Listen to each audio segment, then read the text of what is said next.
everyone, Regina here with StarterPPC. Today we're going to talk about competitive analysis. Do not skip this step, you guys. Every time you get a new client or if you're thinking about starting a new company, you should do this before as well as during. So we typically do two checks, right? One is going to be when we get a new client, we're going to begin with competitive analysis. We do this to get a sense of our client's new industry, where our client is positioned within that industry, what the competitive landscape looks like. It gives us an idea of the various target markets and angles that can be chosen and which angle our client is kind of going after so that we can help them lean into that. And it helps bring up some red flags early on. You know, if the competition looks fierce and our client's not stepping up to the game, then, you know, right away on day one, we're like, hey, we are a little worried about whether this is going to work with Google Ads or not. Here's what we suggest that you very quickly work on, because we have 2 weeks until we go live with the ads, and we give them a list. And then we might do another competitive analysis. We almost always do. About 45 days in, if it's not working. If it is working, the ads, so if the ads aren't working or we're not performing or we're not hitting our goals, I would say about a month and a half in, 45 days, we're going to sit down and do, a second check on the competition and look for red flags that maybe we missed the first time. Now that we know more about the performance, now that we have more conversion history, and try to go back and figure out what's going wrong so we can plug that hole. If it is working, then typically that second competitive analysis check doesn't really happen that early on. It would usually be 6 months in, when the company is growing and it kind of hits like a roadblock in its growth, or the performance kind of plateaus, or we're starting to, lose margin as we grow. And so we might need to go back and say, okay, how can we be more competitive? Let's see what the competitive landscape looks like now. Has it shifted? So anyways, I'm going to walk through a couple of examples with you guys to show you how we do this. We don't use any tools. I think we used to use spyfu.com. There's even a free version of SpyFu. SpyFu tries to take some guesses at like what keywords your competitors are targeting, how much their ad budget is. But I think in the end, it's all just guesses. And honestly, we've found that we can get that same information just more relevant to our client, just using Google's tools, Google's free tools. So that's what we do. So I'm going to put my face to the side here and open. Okay, well, what I have pulled up right now is the Google Ads Transparency Center. This is relatively new. I hope that's not an incorrect statement. I just found out about it about a year ago. I don't know if it existed before that. And I'm going to show you guys how it works. It is, I would say, the main tool that we use for competitive analysis. So let's say we get a new client and our new client sells tooth powder. Tooth powder is like toothpaste, but in the form of powder. So what we would do is we would open up a fresh tab with Google and try pretending we are a potential customer, and we're searching in the same words that the potential customer would use. So maybe like best tooth powders for whitening teeth. Okay, literally like what might somebody search for when they're looking for this product? And then we look at a couple things in the search results, right? So the first thing I'm going to look at is usually the pictures. Because this is a product, the picture in the shopping ads is the most important thing. Sometimes you might notice that some pictures are vastly better than others. So let's say this first one is our client. I would say that's a great picture. You can read what it is. You can clearly see the product. You can even see the size before having to click. That's good, you guys. We don't want to get a bunch of clicks, because every time somebody clicks, you pay for that click. So you only want people to pay if they're pretty sure they're interested, right? And so it's very important to show them as much of the product in a clear way as possible. Whereas this, I'm not so sure I can see what I'm getting. This is a kit and not necessarily powder, but I can't see what even comes in the kit. So I don't love that picture. This one is like very far away. I don't love that, but I would assume there is some, they're going after a slightly different target market here than like our client. This isn't really our client, but I'm just pretending this is our client. So our client, is going after a wider audience, I would say. And here we've got a lower price point of only $10 for 9 ounces. Whereas this one, well, I'd have to click on it to see how many ounces, but it looks like it's a little bit more of like a high-end brand. They're going after a younger audience. They've got a more stylized picture. If this was my client, I would say, great picture, but I'd zoom in a little. Like, why is there so much white space? These shopping ads are very small. So it's important to minimize white space and zoom in on the product as much as you can, right? So that's the first thing I look at. Are my clients' products, are my clients' pictures, if it's a product, up to par? And, can I kind of glean what market they're targeting with the pictures? Here, I would just say it's like a wide audience, and that's good because they have a basic price point. So that's fine. The next thing I'm going to look at is the text. So, let me see if I can click on this.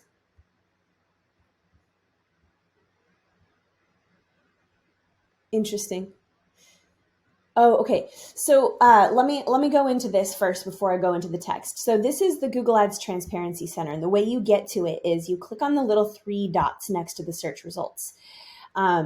And it's going to show you more ads by this advertiser, which I just think is the coolest thing ever.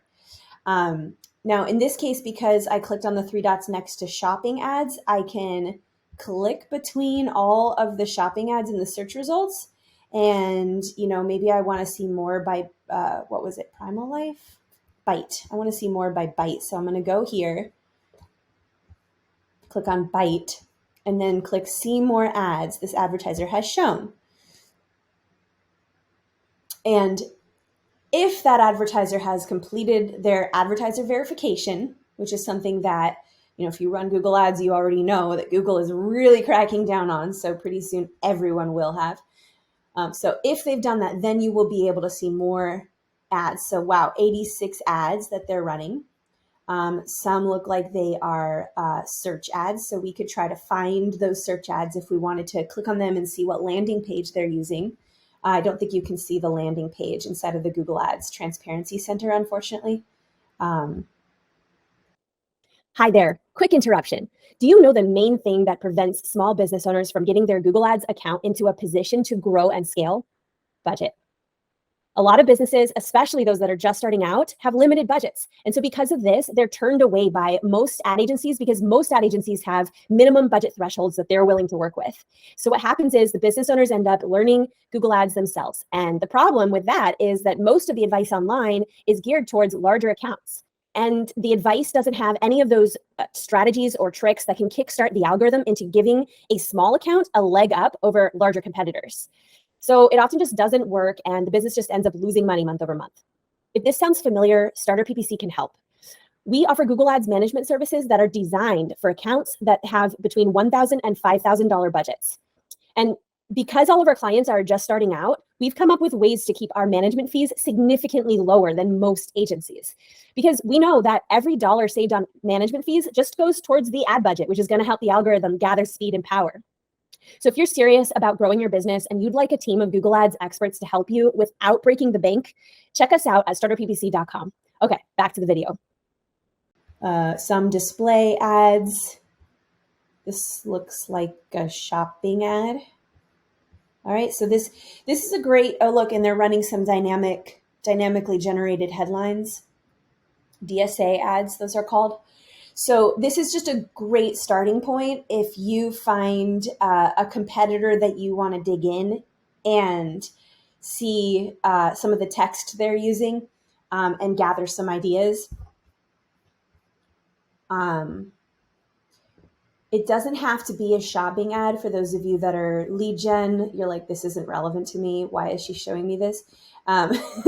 What you can do is you can scroll down until you find a search ad. Now, because I searched for tooth powder, I think this is going to be a very difficult ad to find. Sometimes I have to scroll to the bottom of the page nowadays because Google is really leaning into this whole shopping thing. Yeah, let's try the bottom. Wow, I can't find a single search ad for my best tooth powders for whitening teeth search. Well, any of these really, I think will take you to the Ads Transparency Center. So it doesn't have to be an ad. This is an organic search result, but oh, they're not running ads. All right, let's try a different search. Let's pretend we have a client that sells rug cleaning services. So we're going to search for rug cleaners near me. No shopping ads this time. Surprise, surprise. And yeah, here you can see a competitor. Now, this is a competitor near me. I'm in San Diego. So, you might want to type near and then put the city or town that the client's business is in if you want to see their direct competition, right? So then here I can see more ads that this advertiser is running. Okay, 14 ads. They've got some video ads, very nice. I think this is a video ad. Attached to a maps listing is really important. I've gotten some really good insight from the Ads Transparency Center because, for example, we had this client that was selling like advisory services for people who wanted to invest in real estate and they wanted to open like a 10 I'm blanking on what it's called right now, but people that specifically wanted to invest in real estate and sell it and transfer the money to a new real estate company. And in order to do that, they have to open like a Delaware statutory of trust or whatever. And even though our clients could work with anyone in the world, I think, and advise them on how to do this, the people who were searching were thinking that they had to work with somebody who was familiar with the laws in their city. And so I didn't know this because I'm not in that industry, but apparently a lot of the searches are location based. And the only way I figured this out was I was doing some competitive research, and I happened to notice that some of the competitors were dynamically inserting the searcher's city into the headlines. So we went to our ads and tested that out, inserting the city into the headlines, just like we saw the competitors doing. And voila, our click-through rate went up. So, you just never know what you're going to find. So I'm not just examining the pictures, you guys, but I'm also examining the ad text. I'm looking for themes along the competitors so I can really get a good understanding of this industry and what's been working for the competition. Pricing's a big one. I kind of already touched on that. But if your pricing is significantly higher than direct competitors, why is that? Is there a reason why? Are you targeting a high-end audience? If not, you have a major problem, right? You have to go to your manufacturer and try to figure out why your prices are higher than your competitors can afford to sell it for. And going back to add text, the most important ad text, if you are an e-commerce brand, is your product titles. All right. And I'm not talking about the product titles that are shown on your website. I'm talking about the product titles that are shown on your ads. And these are two different things because you can always have one product title on your site and then override that for your ads. And I highly recommend doing this because, your website might want to have shorter titles to keep the page shorter and pull the description up. Since everybody already knows your brand, they're already on your site, you don't have to put the brand name in the product title. However, on the shopping ad, I would say about 80% of the time you want to add the brand name into the title. I don't know why, but it just seems to help. I really can't point to why that is. We often put the brand name at the end of the title, except for in some industries. Like if we're doing competitive research and we can see that everybody has the brand name at the beginning of the title, that's probably because the people searching are looking for like tend to be looking for like known brand names. So you want to act like you are also a known brand name, even if you're a small business and you're just starting out, right? So certain industries have certain quirks like that. Really important to examine the competition. Also examine their landing page, right? And the only way to really know what landing page they're using is to click on their ad, which spends their money, unfortunately. And it's kind of, rude, but it's the only way to truly see what landing page. As you can see here, they are not using the homepage of their site, even though the ad looked like they were using the homepage of their site. So they've created a landing page just for ads. Do you want to do that too? Maybe, maybe not. This is a conversation for another day, but this is part of what we are looking at, right? Is we're comparing what landing page are we planning on using versus what landing page. What does the competitive landing pages look like? And is it up to par? It doesn't have to match perfectly, but do we think it's has similar call to actions, and is it just as good? Buttons above the fold, things like that. Trying to think if there's anything else I want to run by you guys. There's so much to consider. I think that's everything. So I hope this has been helpful. When it comes to keyword research, I would say that's a topic for another day, but it does kind of fall under competitive research. And what I mean by that is you want to do your keyword research around the same time that you're doing your competitive research. So you go into the Google Ads Keyword Planner tool inside of your account, pull up keyword suggestions and try doing a few searches using those keywords, because those are the keywords you're going to be targeting, and those are the keywords that Google Ads algorithm thinks that your website targets. And, those are then the keywords that you want to use to conduct your competitive analysis. All right, I think that's that. Thanks for watching. Good luck.